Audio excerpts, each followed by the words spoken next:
ಎಲ್ಲರಿಗೂ ನಮಸ್ಕಾರ. Welcome back to my YouTube channel. ಇವತ್ತಿನ ರೆಸಿಪಿ ಲಿಂಬು ಹಣ್ಣಿನ ಚಟ್ನಿ.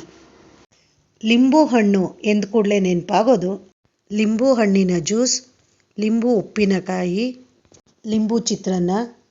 ತಡ ಮಾಡದೆ ರೆಸಿಪಿ ಸ್ಟಾರ್ಟ್ ಮಾಡೋಣ.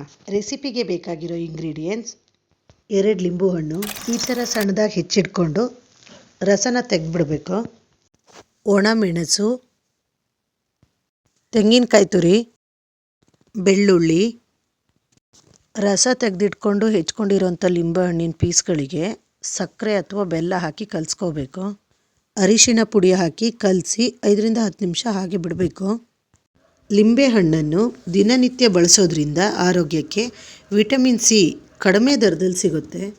ಲಿಂಬೆಹಣ್ಣು ಬಳಸೋದ್ರಿಂದ ಹೊಟ್ಟೆ ಹಸು ಹೆಚ್ಚಾಗುತ್ತೆ, ಜೀರ್ಣಕ್ರಿಯೆಗೆ ಸಹಾಯ ಆಗುತ್ತೆ, ಹೊಟ್ಟೆ ಉಬ್ಬರ, ಸುಸ್ತು, ರೋಗ ನಿರೋಧಕ ಶಕ್ತಿ ಹೆಚ್ಚಿಸುತ್ತೆ, ತಕ್ಷಣ ಎನರ್ಜಿ ಸಿಗುತ್ತೆ, ವೇಟ್ ಲಾಸ್ ಮಾಡೋಕ್ಕೂ ಸಹಾಯ ಮಾಡುತ್ತೆ.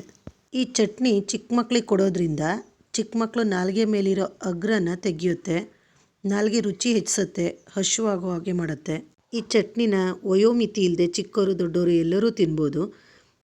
ಚಟ್ನಿಗೆ ಒಣಮೆಣಸು ಡ್ರೈ ಆಗಿ ಹಾಗೆ ಹುರ್ಕೋತಾ ಇದ್ದೀನಿ. ಶೀತ, ಕೆಮ್ಮು, ಜ್ವರ ಬಂದಾಗ ಈ ಚಟ್ನಿ ಮಾಡಿ ತಿನ್ನೋದ್ರಿಂದ ನಾಲಿಗೆಯಲ್ಲಿರೋಂಥ ಕಹಿ ಅಂಶ ತೆಗೆಯುತ್ತೆ, ನಾಲಿಗೆ ರುಚಿ ಹೆಚ್ಚಿಸುತ್ತೆ, ಹಾಗೆ ಊಟನೂ ಸೇರೋ ಹಾಗೆ ಮಾಡುತ್ತೆ. ಸ್ವಲ್ಪ ಹುಣಸೆ ಹಣ್ಣು, ರುಚಿಗೆ ತಕ್ಕಷ್ಟು ಉಪ್ಪು, ನೀರು ಹಾಕಿ ರುಬ್ಕೋಬೇಕು. ಚಟ್ನಿಗೆ ಒಗ್ಗರಣೆ ರೆಡಿ ಮಾಡ್ಕೋತಾ ಇದ್ದೀನಿ. ಸ್ವಲ್ಪ ಎಣ್ಣೆ, ಸಾಸಿವೆ, ಇಂಗು, ಜಜ್ಜಿದ ಬೆಳ್ಳುಳ್ಳಿ, ಒಣಮೆಣಸು, ಕರಿಬೇವು. ಒಗ್ಗರಣೆ ರೆಡಿಯಾದ ನಂತರ ರುಬ್ಬಿಟ್ಕೊಂಡಿರೋಂಥ ಚಟ್ನಿಗೆ ಹಾಕಿ ಮಿಕ್ಸ್ ಮಾಡಬೇಕು.